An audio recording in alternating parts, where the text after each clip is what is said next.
প্রিয় দর্শক, এখন আমি আমাদের যে কাশ্মীরি সিমের যে জমিটি এটিতে আছি। তো অলরেডি আমরা আমাদের কিছু জায়গা আমরা ভেঙে ফেলেছি।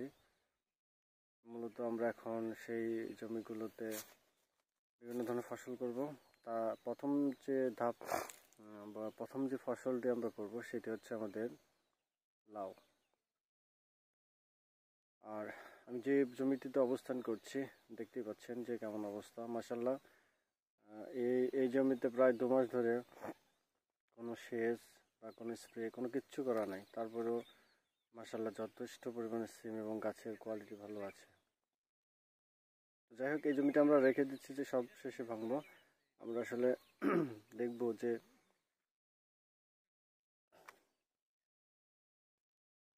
যে আসলে আমাদের যে কাশ্মীরি সিম এগুলো গাছ বা ফলন কতদিন পর্যন্ত দেয়।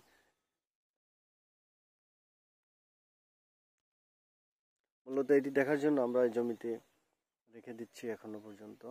যাই হোক, দেখতেই পাচ্ছেন যে গাছে অনেক সিম পাকছে, তারপরে পরিপক্ক বীজ আছে, এছাড়াও ছোট সিম আছে এবং সেই সাথে গাছে পর্যাপ্ত পরিমাণে নতুন করে কুড়ি আসছে। তো যাই হোক, সব মিলে আর কি কাশ্মীরি সিমের ক্ষেত্রে যে আমরা অনেক পজিটিভ যে বিষয়গুলো দেখতে পাচ্ছি, এটি আসলে আমরা দেখার জন্য আমরা এই জমিটি রেখে দিয়েছি। তো দেখতে পাচ্ছেন যে এগুলো ছোট সিম, এই যে এগুলো আমাদের বড় সিম, যেগুলো ছোট, এছাড়াও এই আরো ছোট সিমও আছে। এরকম পর্যাপ্ত পরিমাণে সিম রয়ে গেছে এই ক্ষেত্রে। মোদ্দা কথা হলো যে আমরা এই আমাদের কাশ্মীরি সিমের যে পরীক্ষামূলক যে জমিটি রেখে দিয়েছি দেখার জন্য। এছাড়াও এখনো মানে নতুন এই যে ফুল ফুল ফুল এবং নতুন যে কুড়ি এগুলো আছে। তো সব মিলে এই জাতটি হচ্ছে আগামী দিনের একটি সবচেয়ে সফল জাত, যেটি আশা করছি প্রত্যেক কৃষকের কাছে পৌঁছে যাবে এই জাতটি, এবং আমাদের যে কৃষক ভাইরা আছে তারা এই জাত চাষ করে লাভবান। সেই সাথে এই জাতের যে উন্নয়নের জন্য আমরা চেষ্টা চালাচ্ছি যে এর চেয়ে ভালো কিছু, আরো বেটার কিছু আমরা সামনে আপনাদের দিতে পারি কিনা। এর জন্য আমরা আমাদের প্রচেষ্টা অব্যাহত রাখছি। সকলে আমাদের সাথে থাকবেন এবং আপনারাও আমাদেরকে বিভিন্ন ধরনের পরামর্শ দেবেন যাতে আমরা এর চেয়ে ভালো কাজগুলো করতে পারি। এই দেখেন, তো এভাবে নতুন নতুন চোখ দেখা যাচ্ছে ফুলের। যাই হোক, এটি একটি নিঃসন্দেহে বলা চলে যে একটি যুগান্তকারী জাত। আমরা আমাদের এই পার্শ্বটা আমরা যে গাছ ছিল কেটে দিয়েছি। কেটে দেওয়ার পরে আমরা যে আমাদের যে মাদা ছিল মাদাগুলো ভেঙে দিয়েছি, আর একটি গাছ শুধু রেখে দিয়েছি দেখার জন্য।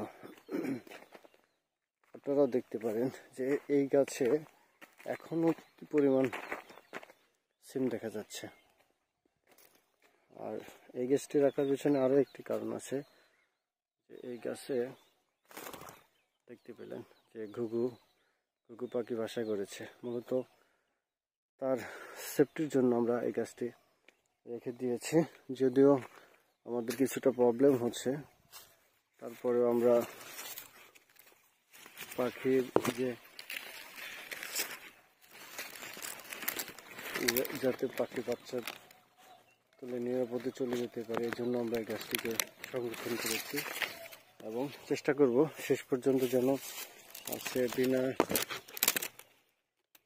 কষ্টেই আমাদের এই সিনটেক থেকে, যেটা আমাদের এই প্রজেক্ট থেকে, যেন সে বাচ্চা নিয়ে চলে যেতে পারে। এই জন্য মূলত আমরা এই গাছটাকে রেখে দিয়েছি। তো দেখা যাচ্ছে যে 2টি ডিম পেড়েছে। তো যাই হোক, পাখি নিরাপত্তার জন্য আমরা এই গাছটি রেখেছিলাম। যখন পাখি বাচ্চা নিয়ে চলে যাবে তখন আমরা এই গাছটাকে কেটে দেব। যাই হোক, আমাদের এই গাছে পর্যাপ্ত পরিমাণে সিম আছে। আমাদের এমন গাছ থাকা সত্ত্বেও আমরা গাছগুলো কেটে দিতে বাধ্য হয়েছি, কারণ আমরা অন্য ফসল করব এবং আগামীতে আমাদের এই জায়গাতে আবার নতুন করে সিম করতে হবে। আর এই এখন যে সবজিটি করব, আমরা সাধারণত এই জমিতে করব লাউ। এই লাউ করার পরে আমরা পরবর্তী পর্যায়ে এই জমিতেই নতুন করে আবার সিমের মাদা করব। তো সকলে ভালো থাকবেন, আমাদের জন্য দোয়া করবেন, সকলে সুস্বাস্থ্য কামনায়।